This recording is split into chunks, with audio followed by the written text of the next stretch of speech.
महत्वाची बातमी, प्रशांत कोरटकर विरोधातील तपास अपूर्ण का? इंद्रजित सावंत यांनी वकिलामार्फत पोलिसांना नोटीस बजावली। शिवरायांना अपशब्द, धमकी प्रकरणात प्रशांत कोरटकर आरोपी आहे। छत्रपती शिवाजी महाराज यांच्याबाबत अपशब्द आणि धमकी प्रकरणातील प्रशांत कोरटकर याच्या विरोधात तपास अद्याप अपूर्ण का, असा प्रश्न इंद्रजित सावंत यांनी उपस्थित केला। सावंत यांनी वकिलांच्या मार्फत पोलिसांना नोटीस बजावली। गुन्हा नोंद होऊन 1 वर्ष पूर्ण होईल, मात्र अजूनही या गुन्ह्याचा तपास पूर्ण का झाला नाही, असे अनेक प्रश्न सावंत यांनी विचारलेत।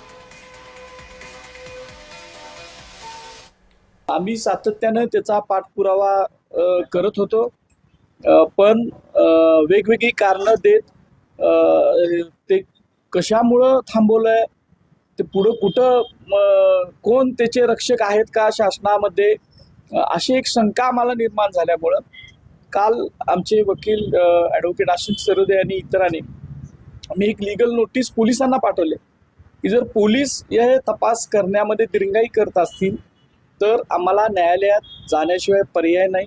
पुन्हा एकदा आम्ही या संदर्भात न्यायालयाचे दरवाजे ठोठावू। शिवरायांना अपशब्द, धमकी प्रकरणात प्रशांत कोरटकर आरोपी आहे। साधारण 1 वर्षापूर्वीचे हे प्रकरण आहे, तर हा तपास अजूनही अपूर्ण का, असा प्रश्न तक्रारदार सावंत यांनी उपस्थित केला आहे। आणि तुर्तास बातम्यांसह